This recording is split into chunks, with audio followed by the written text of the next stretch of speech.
Good evening and welcome to the Genesis Science Report. I'm David Rives, and coming up tonight, we'll tackle one of the biggest talking points in classrooms and in media: climate change.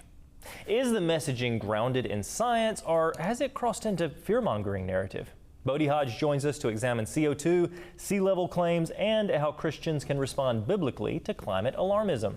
Later, we'll head into deep space to examine a bold new cosmological idea, the black hole bounce model.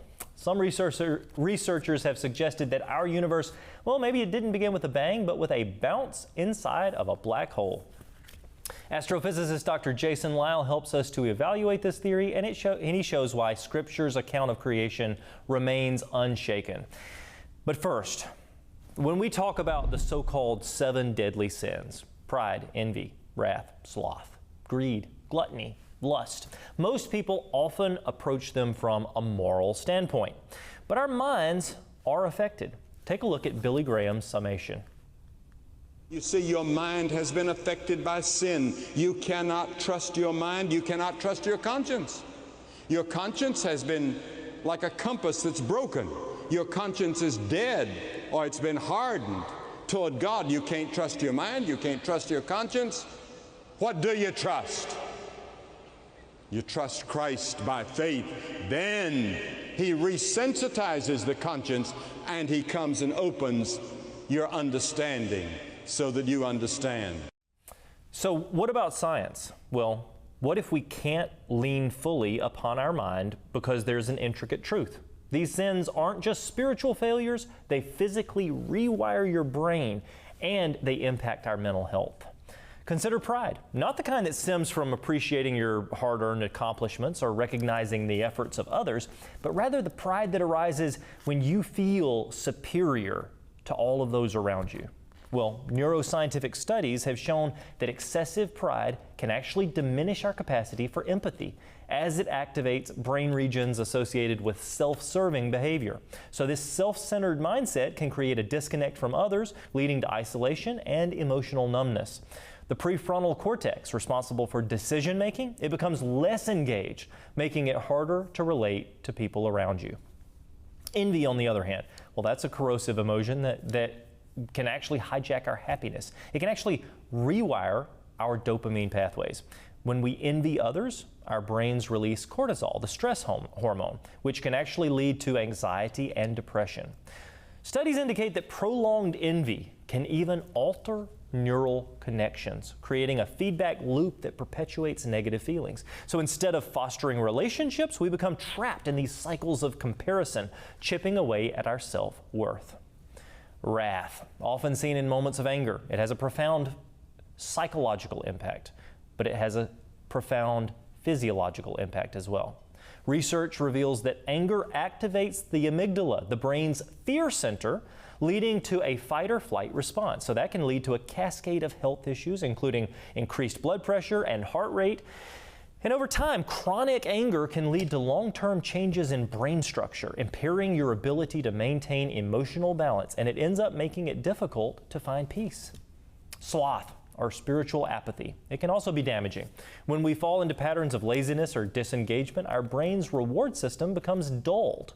Activities that once brought joy suddenly lose their appeal, leading to a cycle of inactivity and depression. So this disconnection from purpose can affect our mental clarity, making it harder to engage fully with life. Greed and gluttony are two sides of the same coin, both leading to a distorted relationship with fulfillment. Neuroscientific research shows that the pursuit of material gains or excessive consumption triggers the release of dopamine, creating temporary pleasure, but ultimately it leads to dissatisfaction. And that even applies to excessive consumption of social media. This cycle can rewire our brains to prioritize short-term pleasures over our long-term happiness, impacting our emotional health. Lastly, lust affects our brain's reward circuitry, often resulting in compulsive behavior that can lead to addiction. When we engage in those thoughts or actions, the brain releases a flood of neurotransmitters that provides a rush of pleasure. However, over time, this can diminish our capacity for deep, meaningful connections, leaving us feeling more isolated. So in conclusion, the so-called 7 deadly sins are not merely moral failings. They are patterns of behavior that can actually rewire our brains and affect our mental, our emotional, and our physical health. As Hebbian's theory states, neurons that fire together wire together. So the more we sin, the more likely we are to sin, and the more we are changed by our sin. Healing from these dangerous patterns necessitates a holistic approach, one that considers our thoughts, our behaviors, and spiritual beliefs. It's essential to acknowledge the complex ways in which our actions influence our neural pathways, ultimately steering us toward a more balanced, fulfilling, and even more virtuous life. By grasping this connection, we can aspire to a healthier existence that honors our Creator, who is the perfecter of our faith and the purifier of our mind, our will, and our emotions. There's a prayerful request in the Bible that says, "Create in me a clean heart and renew a right spirit in me."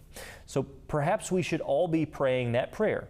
And if you're a Christian, then allow the Spirit to take over those old patterns and replace them with the life-giving fruits of the Spirit. I'm David Rives, and this is the Genesis Science Report.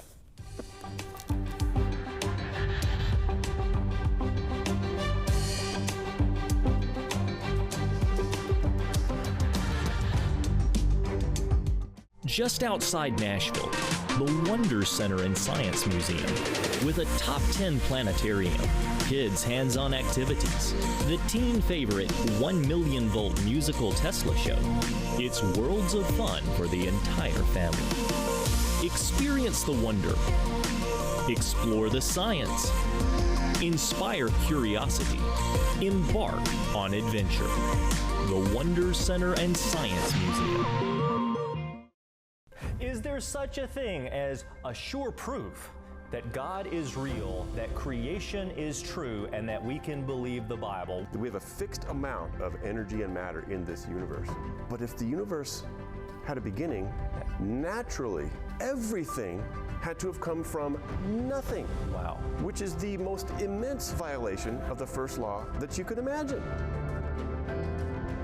On Wonders Without Number.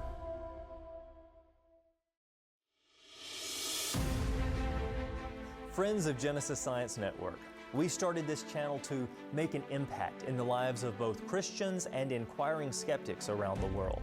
It has done that in unbelievable ways. Now, one of our viewers wrote, "I've been watching your channel for nearly a week now, and I would like you to know the blessing that it's been to me. I've never had the finances or the opportunity to attend a university, but I've been a believer for the last 37 years. Your channel has done more for my understanding of my faith than any book I've read save the Bible, and I feel like I'm finally able to attend the lecture classes I've always wanted to. Thank you so much for your ministry." I want to thank you for your generous support. GSN is no simple project and requires monthly commitments to keep it on the air. Please consider becoming a partner with us today. Just call 931-212-7990 or click Give on our website. We are making a difference. I'm David Rives, and you're watching the Genesis Science Network.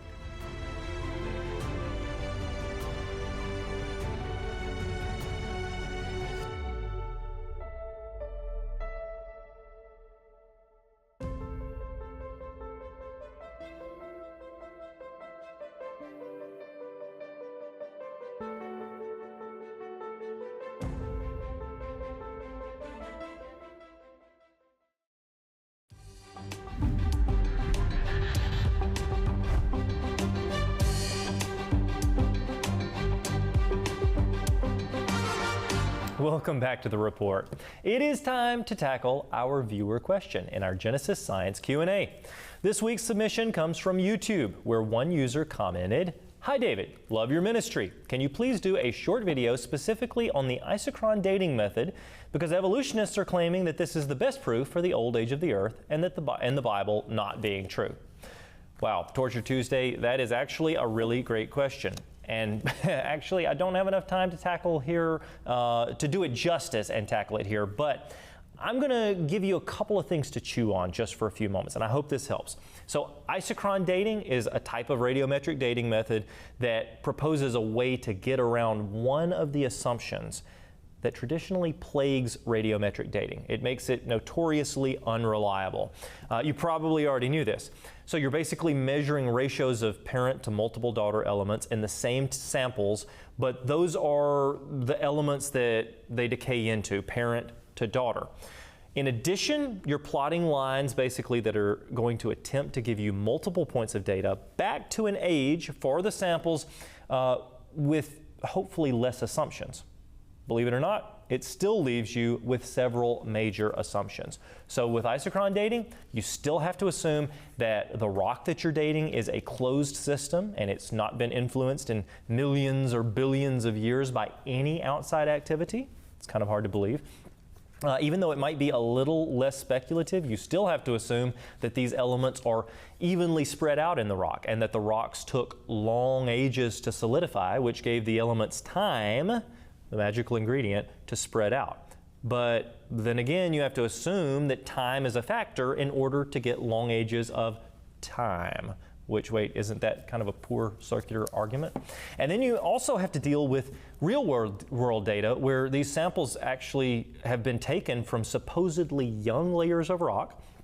Then they've been isochron dated, supposedly more accurate, right?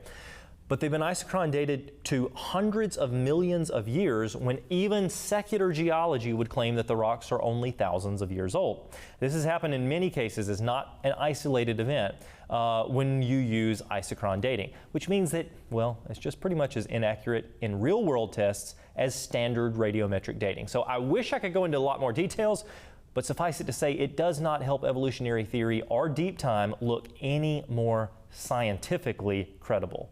It's actually pseudoscience. Hope that helped. We love connecting with our viewers, so remember to keep those questions coming. You can share them with us on social media, or you can email comments at genesissciencenetwork.com. And now it's time for the Kids Corner. So, do you know the difference between a butterfly and a moth? While they do have some similarities, and both are members of the order Lepidoptera, they do have some distinct differences.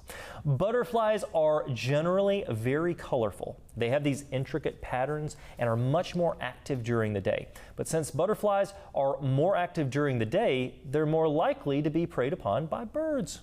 So moths are typically not as brightly colored, and often they're in duller shades, browns or grays.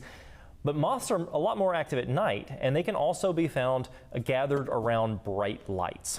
Now, since moths are active at night, they're more likely to be preyed upon by bats. Butterflies will usually land and rest with their wings closed, occasionally opening and then reclosing them very slowly. But it's interesting. Next time you see a moth, pay attention. They will usually land and rest with their wings all the way spread out. Now, there are way more moths than butterflies. There are about 160,000 species, while there are only about 18,000 species of butterflies. But check this out. Some butterflies, just like this Helena morpho, is absolutely spectacular. If you see this blue coloration and almost an iridescence, if I can get the studio lights just right, look at that, the way it shines. It's one of my favorite butterflies of all time. And I think they are absolutely beautiful. So the pupa or the chrysalis of the butterfly is generally smooth. It's not wrapped in a silk thread wrapped cocoon like a moth's is. And the antennae of most butterflies, which I know we can't quite get that close. Can I put it against my shirt here? If you get a magnifying glass or a microscope, they're going to be knobbed or clubbed at the end of the antennae. But moth antennae are usually either smooth, straight, and thread-like, or they'll have feathery-like sections. Now, the body of butterflies tends to be longer and smoother than moths. Moth bodies will often be thicker, shorter, and are usually covered with these fine hairs. So the larvae of moths will often eat your clothes or material like cotton or wool. There's actually even a verse in the Bible about that. It reminds us not to gather our treasure here on earth because moths can actually destroy what you love here. But just remember that nothing can get in the way of eternity if you're a part of Jesus' family.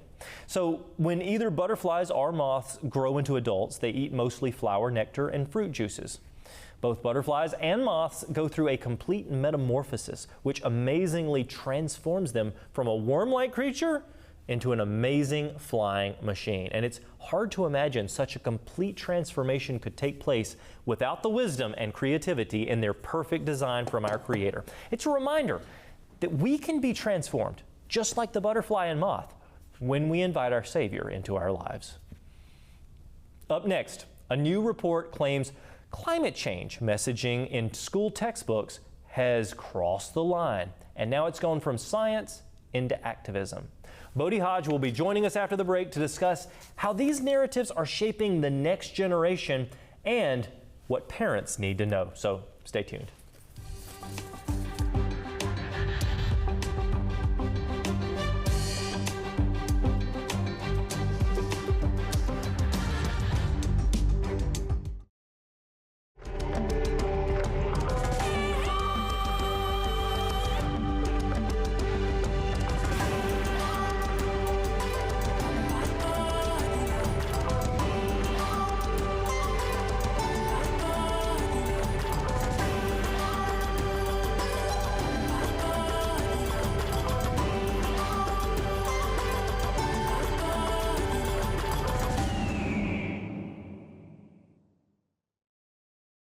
Limestone, we see it all around the world, but what is it exactly and how did it get here? But let's delve a little bit into limestone. This was found by our good friend John Mackay, our mutual friend John Mackay, a few years back, right? He was driving through the Peak District and he shouted, "Stop!" And he said, "I've seen limestone." And the driver was like, "We're in the middle of the Peak District, it's all limestone around here." No, I found some special limestone. On Wonders Without Number. Join us at the Wonder Center and Science Museum for this month's Unwrapped event, where we feature expert speakers presenting scientific and biblical discoveries. It pays to learn history, folks. We cannot create an aircraft even close to what these birds can do. This changes the way we do biology. Discounted tickets are available for an after-hours adventure, including museum admission with kids' hands-on activities, a planetarium movie, Tesla experience, and pre-show entertainment. Perfect for the whole family. What you believe about the history of the world is going to affect the way that you study the world today.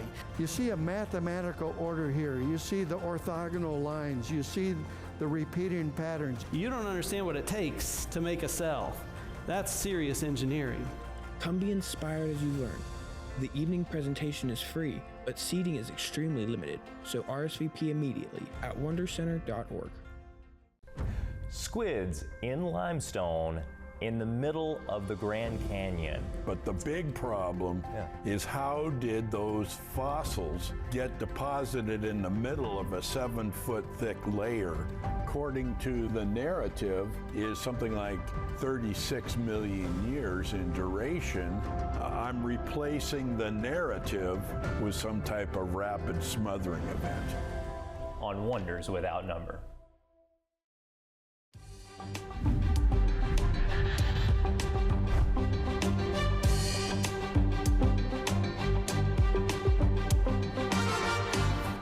Welcome back to the report. When it comes to climate change, the debate isn't just happening in politics or in the media, it's happening in classrooms. A growing number of textbooks and curricula are teaching children that humanity is on the brink of environmental collapse and that CO2 is the ultimate villain. But is this science or is it scare tactics? And how should Christians respond when cultural narratives about climate seem to contradict the Word of God? Joining us today is Christian apologist Bodie Hodge. Bodie has spent over 25 years addressing scientific, biblical, and historical topics, and he serves as president of Biblical Authority Ministries. Bodie holds a bachelor's and master's degree in mechanical engineering, specializing in materials science. Bodie, welcome to the program. Hey, it's great to be back on. It is great to have you on again. You know, a lot of parents already know that there's bias in public education. There is a Newsmax article that says middle school textbooks flunk climate science. Obviously, there's a ton of debate around this. How does this specifically play out when it comes to the climate change debate and what kids are learning about it? Well, I'll tell you what, a lot of these kids are being taught something that simply isn't true. And that's where we need to step back and go, hold on, what's going on with this curriculum? What's going on in the classroom? how does this relate to, a biblical worldview, especially for Christian kids that are in a lot of these secular education courses? So I look back to my own years, and, I was actually indoctrinated a fair amount to believe in some of what's being taught here, some of the secular worldview. Now, it changes from year to year, but nevertheless, it's still a form of indoctrination where kids are taught something that isn't necessarily scientific. It's definitely not biblical. And so what we need to do is go back, look at this stuff and say, hey, is this accurate or is it not? Yeah. Because sometimes there's some good aspects to it, but then there's a sprinkling in of a false worldview, and that's where everything really starts to go off. Absolutely. I mean, I remember as a child hearing all about how we should be protecting the environment, how we should nurture what is around us. And there's a good purpose behind that, because that's stewarding God's creation, being good stewards of it. But then you get sort of this twisted view where we're hearing that carbon dioxide, CO2, is a villain. Is this really the case? Is it an evil gas that we need to eliminate, or does it actually serve a purpose in God's design? Yeah, well, I tell you what, carbon dioxide is essential. Life would not exist without carbon dioxide.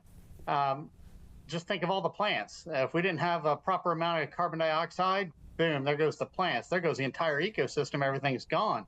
Same sort of thing with our oceans. Phytoplankton and so forth rely on carbon dioxide.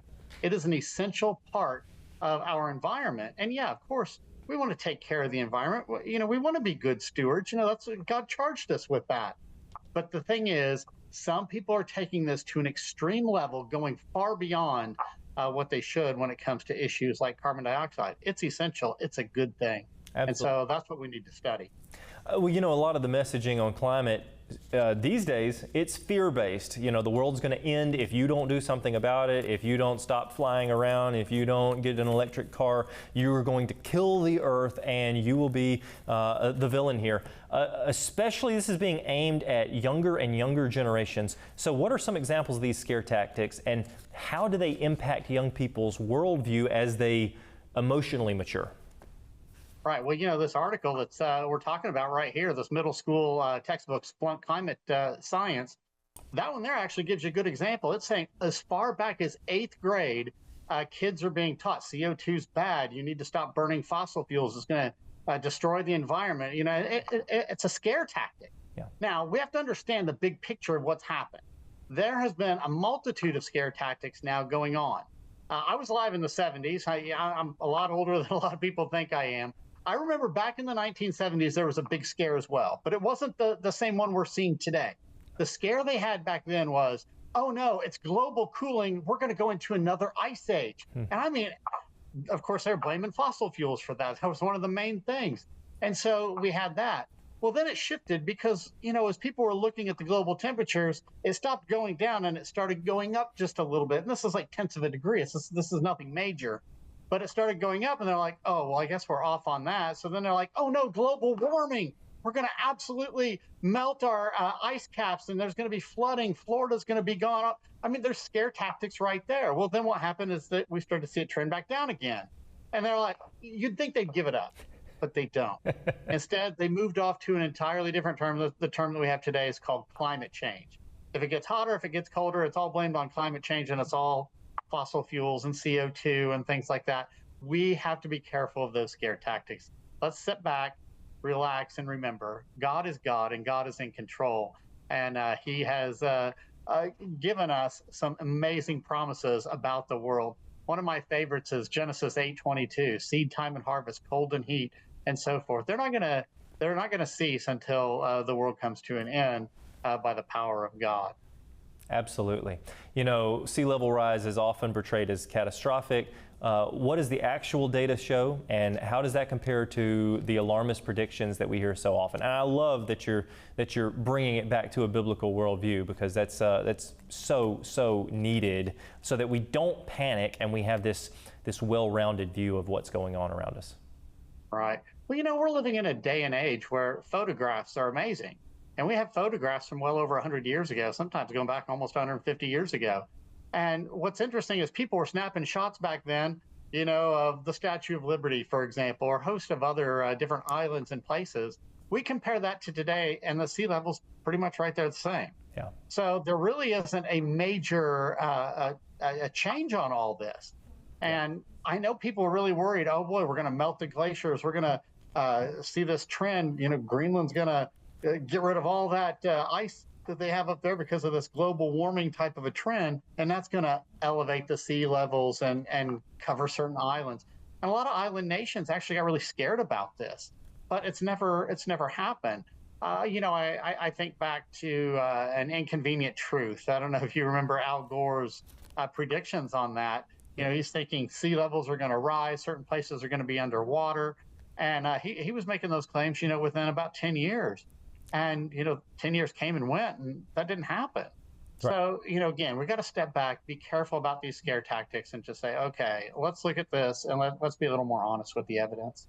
Yeah, and you mentioned that this movement is almost cult-like in so many ways. It's so true. We as Christians have to respond with truth and hope rather than fear, trusting that the Lord has everything in control, stewarding what He's given us, but not giving over to the fear.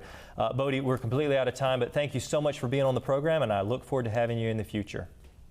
God bless you, brother, and keep up the great work. God bless you too.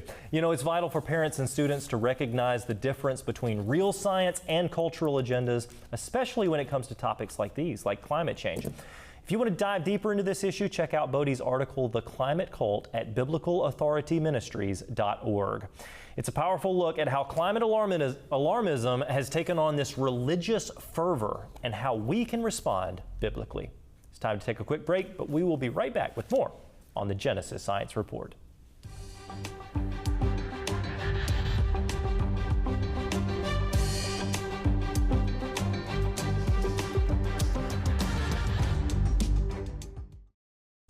The birds of the air, they were created by God in the beginning, but they are so diverse right now.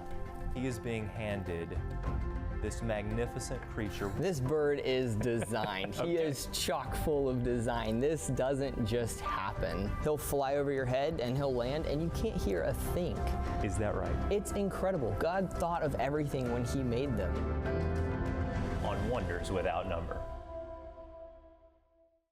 I want to thank you for supporting GSN this year. Your support is helping us send this broadcast to millions of households around the globe. You know, in a society where the theories of Darwinian evolution are bombarding our youth via schools and universities and through peer pressure, we need to saturate the airwaves with the truth of real biblical science, and you are making this happen. Your one-time, monthly, or generous end-of-year tax-deductible love gift keeps this network streaming 24/7 at no cost to our viewers. Thank you for your support. I'm David Rives. Truly, the heavens declare the glory of God.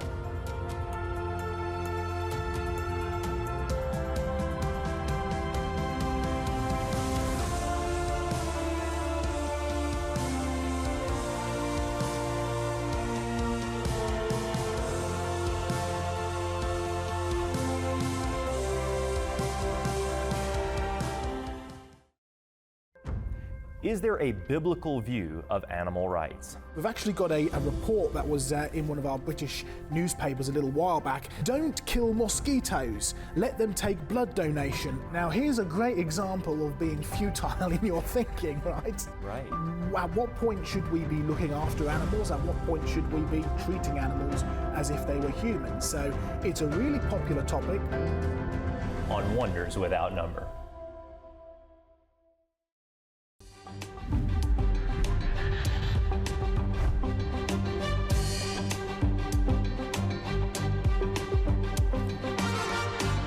We are back, and it's time to hear from you, our viewers.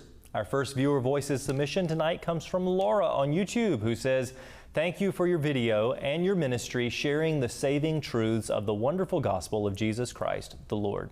Thank you so much for those comments, Laura. You know, we've published, I think at this point, hundreds and hundreds, likely over 600 videos on our YouTube channel.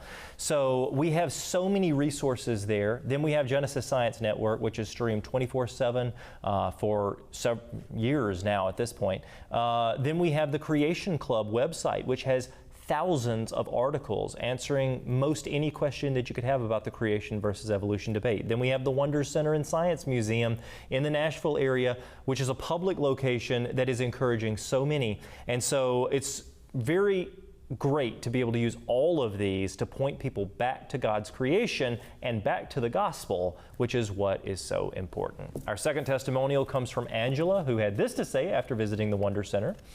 She said, "This place is amazing. I had my 2 grandchildren, ages 6 and 8, with me, and they had so much fun, but they also learned a lot. The scavenger hunt is a great way for kids to look through every exhibit. The hands-on activities kept them engaged. Staff is very friendly. Spread the word about this place." Angela, yes, spread the word about this place. Everyone, spread the word about this place and about everything that we are doing here at the Wonder Center, including these tapings.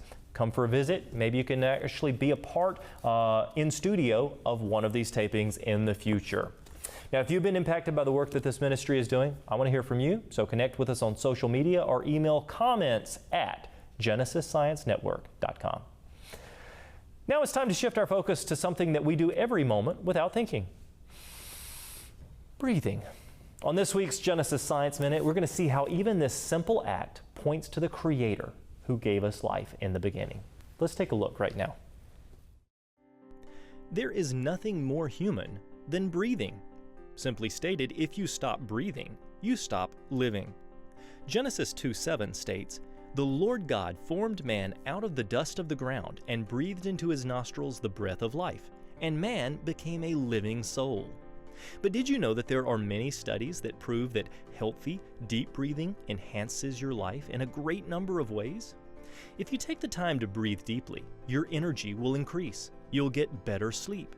It lowers inflammation, decreases blood pressure, and reduces anxiety. It can even help decrease pain. Breathe deeply, knowing that God started your life with His breath.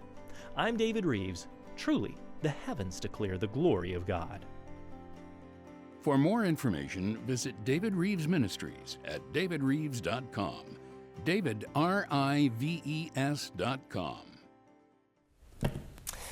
Now it's time to jump into this week's ministry report. If you've been following the show for a while, you'll know that Dr. Carl Werner is no stranger to our program. He's been with us many times to dig into the evidence behind human evolution. But this time, we invited him to join us on Wonders Without Number for a special episode that goes even deeper into the research that he's been doing around the world. Carl has spent years visiting fossil sites, museums, and interviewing scientists to uncover what's really behind some of the most famous ape men that we've been taught about. What he's found is shocking. Repeated patterns of misinterpretation, mistakes, and even outright fraud that have shaped how textbooks and documentaries are telling you and your children the story of our origins. Here's a short clip from that conversation. Give me a couple of more specific examples of egregious fraud. There's so many. One of the other frauds that Dr. Philip Tobias carried out was another Homo habilis skull called STW53. He found this skull fragments. He asked his colleague to assemble them, and Dr. Ron Clark assembled them, and he brought back this skull. And he said, "Here you go, here's your skull all assembled." And Dr. Tobias wanted this to be an ape man. And he said, "This is too small. It needs to be a large brain ape man, but you made it into just an ape-sized skull." And he says, "I want you to take it apart and make it bigger." And by the way, we have this interview, Dr. Clark recounting this. And he says, "Make it bigger? I can't make it bigger.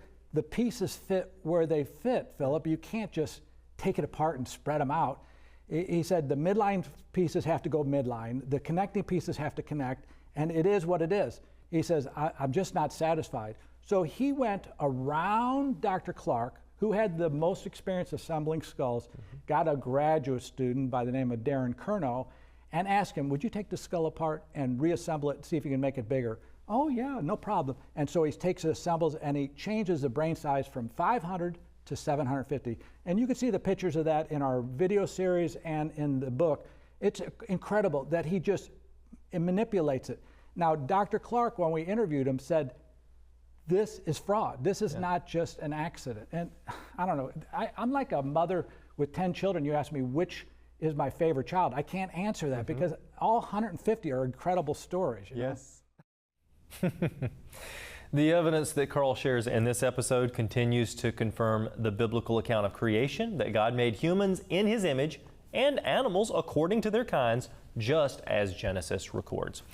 To watch the full episode, visit CreationSuperstore.com, where you can find this and dozens of other Wonders Without Number episodes designed to equip you with solid, faith-affirming science. The prayers and generosity of our viewers continues to make all of this possible. Your monthly support helps ensure that we can continue to share the wonders of God's creation with individuals all over the globe. Thank you to those who have been supporting us. And for those of you who are watching right now that maybe you've never gotten involved, I want you to take this opportunity to say, who do I want to impact? Do I want to have an impact on the next generation and the next generation, my children and my grandchildren who are being taught lies and who need this information so that they can strengthen their faith and be more effective witnesses for Christ? If that's your answer, then I would encourage you, take a step right now. Partner with us in ministry by making a tax-deductible contribution today. You can visit our website or you can call 931-212-7990 to donate and learn more about this important work. Next, we travel to a remote corner of India to witness something truly extraordinary, floating islands that support entire ecosystems. On this week's Heavens Declare, we explore what makes Loktak Lake unlike any other place on Earth.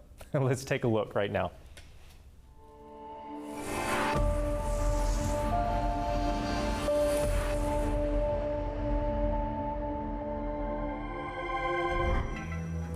On the far eastern edge of India, there is an extraordinary lake. Well, the lake itself is large, but otherwise typical, except for what grows on it. Loktak Lake is home to the world's only floating national park, established to protect the endangered dancing deer, who currently are found nowhere else on Earth. So how could a 15-square-mile island park sustaining several hundred deer just float? Well, this tropical area is so lush with plants that the combined organic matter, the roots and soil, form mats called fundus, which hold together above the monsoon-flooded lake, supporting a flourishing grassy surface. Now, as you can see, these mats form irregular islands. Some are large enough to build houses on top. That is in addition to the huge deer-inhabited island. And the waters are so rich in aquatic life that around 4,000 people live and fish on the lake. Like icebergs, most of the organic material making up the mass lies below the surface of the water, the largest being over 6 feet thick. Now, for hundreds of years, the local population has cared for and benefited from the fundus. Those islands that are shaped like rings, well, people tend them into that shape to maintain a sort of a fish farm. In the past, during dry seasons, these mat islands would rest on or just above the lake bed where the roots could absorb fresh nutrients for the next year. But since the 1980s, the lake has been dammed up to provide a steady water supply to that area through the dry season. Now, like other flood ecology sites, balance has to be achieved between the needs of the people downstream and the needs of the local ecosystem. Locals are working to support the ongoing health of their unique floating islands. Loktak Lake reminds us of possibilities usually only imagined, but there it floats. This rarely visited corner of God's creation shows us a fascinating glimpse into the diversity our Creator built into plant life, as well as the astounding way in which ecosystems thrive. I'm David Rives. Truly, the heavens declare the glory of God. I just love that, the fact that there are so many different ecosystems all around the world that most of us don't even know exist. Up next, geoscientists have developed a new tool to track mysterious gaps in Earth's rock record, breaks in time that scientists, they can't explain. Dr. Stephen Taylor joins us to explore what these missing layers reveal about the planet's history after the break.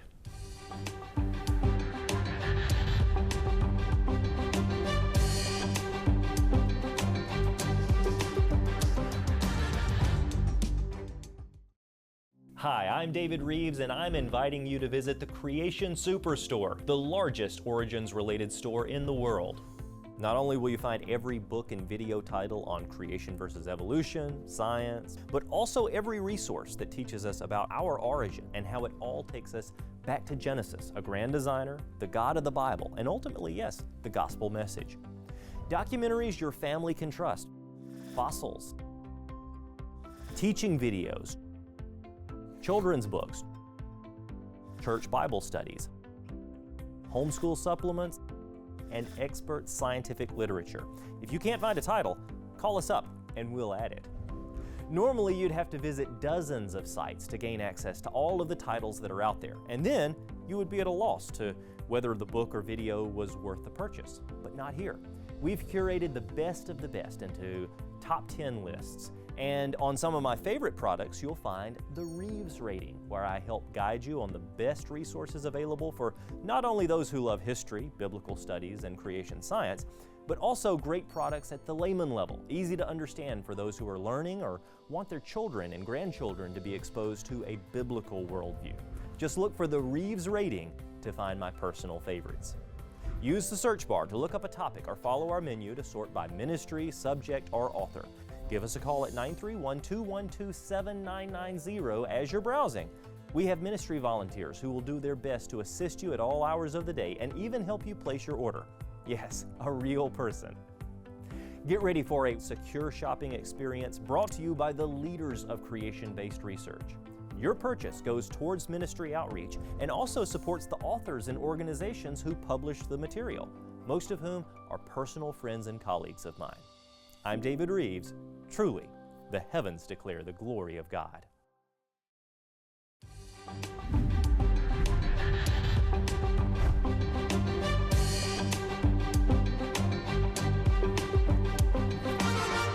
Welcome back to the report. Geologists have long read the rock layers beneath our feet as chapters in Earth's history, dating back many, many millions of years. But new research from Utah State University is shining a spotlight on something unexpected, significant gaps in that record. Using a new analytical tool, scientists are discovering periods of missing time, unexplained gaps that don't neatly fit the slow and steady processes that are often assumed in geology. Could these gaps point to catastrophic events? Maybe even support the account of a global flood mentioned in biblical history? Joining me to help explore this research is Dr. Stephen Taylor. Dr. Taylor is a geoscientist and educator who has spent decades studying stratigraphy and paleontology. He contributes to creation research publications and speaks widely on how the rock record affirms Scripture's history. Dr. Taylor, welcome to the program. Thank you very much. It is great to have you here. This new research highlights previously unexplained gaps in the rock record. What I say when I mean highlights is we've known about these things for years, things like the Great Unconformity. Can you explain what these gaps are and why they're so significant? Yes, thanks very much, David, for the opportunity to do this. The Great Unconformity is perhaps the greatest and most widely recognized geological feature in the rock record. It extends globally across every continental mass. And it's linked with the Cambrian explosion. Some of you hearers may have heard of that.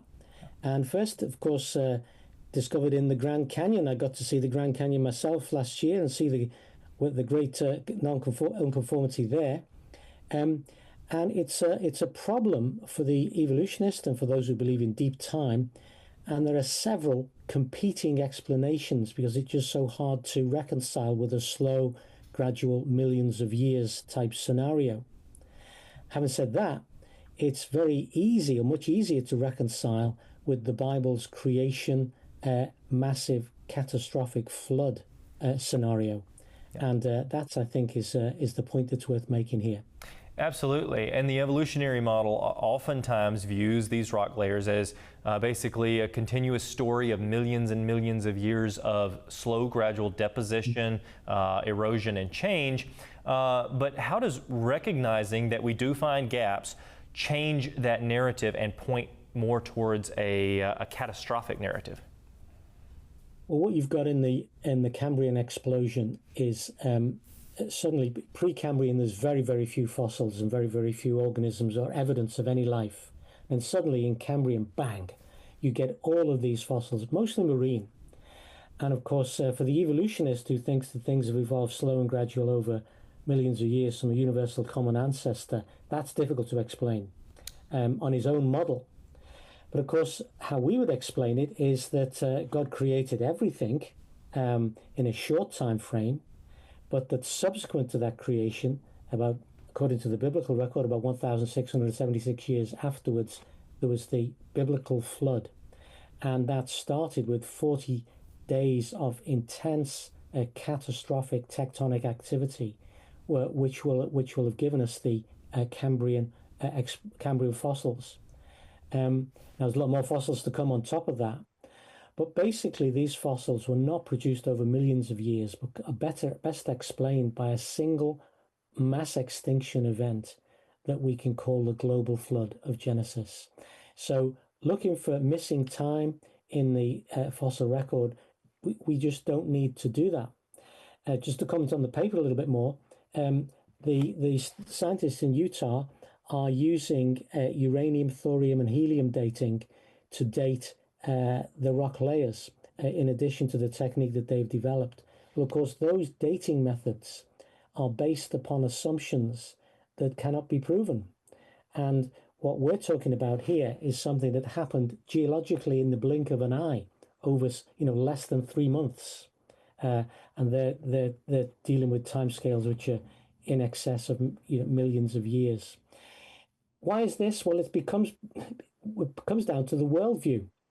You either start with a biblical worldview and explain the data that we see, and it fits very well, or you start with a no-God atheistic worldview, in which case you're obliged to come up with a deep time explanation, which of course struggles because it just doesn't fit what we see. Absolutely. Big picture, when we see these kind of discontinuities, when we see the great unconformity, when we can touch them in different states, in different countries all over the world, that's leading us back to this idea that we have massive catastrophic processes that many times match the biblical historical accounts. Would you say that's true? Absolutely. I mean, my specialist area, as you know, is in dinosaur work, dinosaur research, soft tissues in dinosaurs. And just to cite a little bit of that work, we find all over the world what we call fossil graveyards. I mean, these are huge areas with thousands, in some cases, of creatures all mashed together, killed under catastrophic flood conditions. I'm talking about the Alberta deposits, where you've got a square mile of centrosaur fossils, deposits in China, Africa, Utah, of course, stretching down into South America, all over the world, fossil graveyards, catastrophic death, sudden death and catastrophic burial. It really does fit very well with a mass extinction event that we call the Genesis flood. And it doesn't fit well with the millions of years scenario, because the soft tissues that we find in these fossils look exactly the same. And that's something that's perhaps not well known, but it is true. Yeah, but it's becoming more well known because many researchers are now focusing in on this. It's almost and I don't mean any light by this, but it's almost a Jurassic Park situation where everyone's getting excited that, wow, we're finding these original biomolecules, and that's almost like the movies. Could we ever resurrect these things? Now, Dr. Taylor, break it down logically for us, realistically for us. How much would we have to be able to grasp of all of this soft tissue? How much would we have to collect to be able to resurrect a dinosaur? Well, not very much. Once you've got the genome, well, that's all you got to do. Well, of course, that's a really, really big ask, okay? And we're not doing that anytime soon. But basically, once you have the genome, and that's what people are working on to try and see if they can identify older and older sequences, DNA sequences in the fossil record. That's a really hot area at the moment. And I think eventually it will happen. Yeah. People will isolate, identify dinosaur DNA. And then who knows, what was Jurassic Park science fiction 20, 30 years ago could become to a theme park near you. Who knows? It's exciting to think about. Dr. Stephen Taylor, thank you so much for being on the program today. Great. Thanks for you. Bye now. Absolutely. And while geology gives us clues about Earth's past, new studies in cosmology are raising equally big questions about the origin of the universe itself. The Big Bang Theory has long dominated secular science textbooks and documentaries, proposing that the entire universe began from a single expansion of space, time, and matter. But now a new theory is gaining traction. Maybe. It's not exactly a return to the Bible, though. The scientists are suggesting that the universe may have formed inside of a black hole after a massive gravitational collapse triggered a bounce that launched our cosmos into expansion. They say that it solves many of the Big Bang's lingering problems. But does it? Joining us to weigh in is astrophysicist Dr. Jason Lisle. He's the founder of the Biblical Science Institute and author of books like Taking Back Astronomy and The Ultimate Proof of Creation. Dr. Lisle holds a PhD in astrophysics from the University of Colorado and has spent decades making complex scientific ideas accessible to Christians. Dr. Lisle, welcome to the report. Well, thanks for having me on. Appreciate it. Absolutely. Jason, this black hole bounce idea that is being promoted in some of these layman articles and so forth, can you break down what this model is actually proposing so that maybe we can understand it? It was actually, there was actually a version of this proposed back in, I believe, 1972. So this is not a new idea. It's really a sort of a revived idea. And it's not really a replacement for the Big Bang. It's kind of a new version of the Big Bang. So it's not as much progress as we might be hoping for as Christians. But the idea is that when a black hole forms in a universe, a star is collapsing, for example, there is sort of a bounce that produces a new universe. And so the idea is that our universe sprang from a gravitational collapse in another universe. And then what that would mean is that the geometry of our universe is basically the interior of a black hole. We're inside a giant black hole if hypothetically this were true. Yeah. Well, the researchers claim that this model is solving some of the Big Bang's biggest problems, like the singularity and cosmic inflation. But is it really fixing those issues, or is it creating physics that just introduces more problems? Yeah, I'm not sure that it's really alleviating any of those problems. It may be the singularity problem, but it's alleviating it by speculation, not by data. It's just, here's a new possibility for how we get around the singularity problem by avoiding an actual singularity. But in any case, it's a multiverse theory, and I find all of those problematic because any scientific postulate that requires another universe is inherently unscientific. By definition, another universe cannot be detected in ours, otherwise it wouldn't be another universe. It would be another aspect of this universe. The only way we could know about another universe is if God told us, and he hasn't, and therefore there isn't no rational reason for believing in another universe. That's the big issue that I have with this particular model. Right. Now, one aspect of it that I think is interesting is the idea that the geometry of our universe might be the interior of a black hole. That, I think, is actually possible. I'm not saying it's true, but I think that's actually possible. But it doesn't really solve any of the problems that the Big Bang has, such as the monopole problem and things like that. It might reduce issues like the horizon problem and so on, but I don't think it actually alleviates them. And you mentioned that it's not technically science when it goes to a multiverse type theory, because science is study of the natural world. If you can't prove something in the natural world, then basically we're talking supernatural here. And the same thing holds true to, even if the math were to check out, where did the laws and physics of nature come from in the first place? And how do secular models even handle that question? They don't, and none of them can. And for that matter, why the universe obeys mathematical laws at all. This was a central problem that was mentioned by Eugene Wigner in his wonderful paper, The Unreasonable Effectiveness of Mathematics in the Natural Sciences. Eugene Wigner was a brilliant physicist, a Nobel Prize winner, but he pointed out that there is no basis for our expectation that the universe should obey math. We find it works, but he couldn't give a reason for it from his apparently non-Christian worldview. Whereas the Christian can answer that. We can say math is the way God thinks about numbers, And this universe is upheld by the mind of God. Therefore, the universe will obey math. And we have access to some of God's thoughts because he's revealed himself to us in Scripture. So the Christian worldview can make sense of the success of science, our expectation of why the universe obeys laws, mathematical laws in particular, and our ability to discover some of those laws. And as one famous scientist once said, mathematics is the language with which God has written the universe. As Christians, how should we approach models like this that claim to explain the origin of the universe without God? And is there any possibility that we can learn from some of these secular cosmological ideas to even then say, well, is there anything there, or does it completely undermine Scripture? Well, we need not throw out the baby with the bathwater, as it were. We should obviously reject some of the presuppositions that have gone into this model, the fact that it is inherently atheistic or at least anti-biblical in its origin. And so we know that's wrong.